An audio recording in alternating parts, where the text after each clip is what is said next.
नीतीश कुमार को लालू यादव का परिवार काफी पहले पलटूराम कहता रहा है, लेकिन तेजस्वी यादव इस बार चुप हैं। बिहार पहुंचे राहुल गांधी दबाव में आकर उनके यू टर्न लेने की बात जरूर कर रहे हैं। बाकी सब तो ठीक है, लेकिन जातीय जनगणना के मुद्दे पर राहुल गांधी का दावा हजम करना मुश्किल हो रहा है।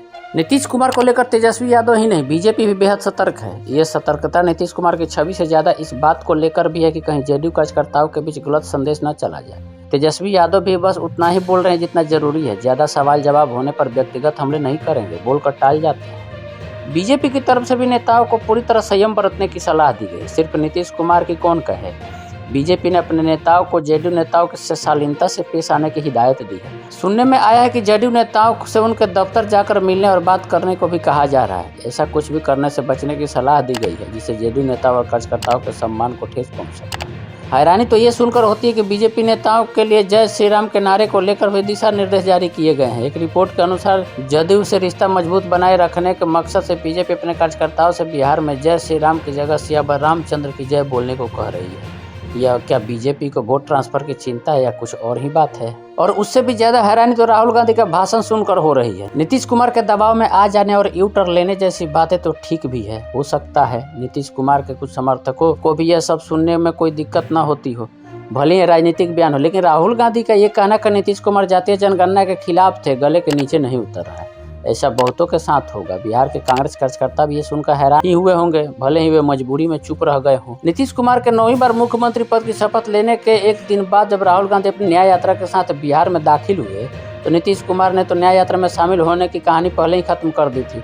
लेकिन आरजेडी का भी कोई नेता राहुल गांधी की यात्रा या सभाओं में नजर नहीं आया। आरजेडी की मुश्किल ये रही कि राहुल गांधी के बिहार में कार्यक्रम के दौरान 2 दिन तक उसके दोनों ही नेता लालू यादव और तेजस्वी यादव को ईडी के अधिकारियों के सामने पेश होना पड़ा था। पूर्णिया के रंगभूमि मैदान की रैली में राहुल गांधी ने न्याय यात्रा को सामाजिक न्याय से जोड़ दिया। बिहार की तारीफ करते हुए राहुल गांधी ने कहा कि यह राज्य हजारों साल सामाजिक और आर्थिक न्याय का रास्ता दिखा रहा है। आर्थिक न्याय के बहाने राहुल गांधी ने मखाने की खेती करने वालों का भी मुद्दा उठाया। बोले मखाने के किसानों को उचित कीमत नहीं मिल पा रही है। किसानों के साथ साथ राहुल गांधी ने ओबीसी समाज का मुद्दा उठाया। राहुल गांधी का कहना था ओबीसी देश का सबसे बड़ा समाज है, लेकिन मैं अगर आपसे सवाल करूं कि देश में ओबीसी समाज की आबादी कितनी है तो आप नहीं बता पाएंगे। देश में किसकी कितनी आबादी है इसे लेकर गिनती हो जानी चाहिए, हमें पता चलेगा कि किस समाज की कितनी जनसंख्या है। 2020 के विधानसभा चुनाव के बाद पहली बार बिहार पहुंचे राहुल गांधी को काफी दिनों बाद जातीय जनगणना की बात करते सुना गया है। पिछले साल देश के 5 राज्यों में हुए चुनाव के दौरान तो तकरीबन हर रैली में सत्ता में आने पर जातीय जनगणना कराने का वादा करते रहे, लेकिन चुनाव नतीजा आने के बाद इस मुद्दे पर सन्नाटा ही छाया रहा। ये समझाते हुए कि जरा भी दबाव पड़ता है तो नीतीश कुमार यू टर्न लेते हुए राहुल गांधी कहने लगे, मैंने नीतीश से साफ कह दिया, देखिए आपको जातीय जनगणना बिहार में करनी पड़ेगी, हम आपको छूट नहीं देंगे। फिर राहुल गांधी समझाते हैं कैसे कांग्रेस और आरजेडी ने दबाव डालकर नीतीश कुमार से जातीय जनगणना का काम करवाया। कहते हैं इसके बाद दूसरी तरफ से प्रेशर आया। बीजेपी नहीं चाहती कि इस देश का एक्सरे हो, दूध का दूध पानी का पानी हो जाएगा, पता चल जाएगा कि कितने दलित आदिवासी हैं, गरीब है। बीजेपी ये नहीं चाहती है, बीजेपी जातीय जनगणना नहीं चाहती, ये बात तो समझ में आती है। लेकिन नीतीश कुमार भी इसके लिए तैयार नहीं थे। सुनने में ही अजीब लगता है और ये समझना भी मुश्किल हो रहा है कि राहुल गांधी को कौन ऐसी बातें बोलने की सलाह देता है। एक तो राहुल गांधी हमेशा ही अपने राजनीतिक विरोधियों के निशाने पर रहते हैं, ऐसी बातें करेंगे तो लोगों में क्या संदेश जाएगा। सवाल तो ये है कि क्या तेजस्वी यादव ऐसी बातें बोल पाएंगे। बिहार में हुए जातिगत जनगणना के काम में तेजस्वी यादव की हर कदम पर भूमिका रही है। ऐसे में सवाल ये भी उठता है कि क्या राहुल गांधी के दावों का तेजस्वी यादव समर्थन करेंगे। बिहार में जातीय जनगणना का श्रेय किसे मिलेगा?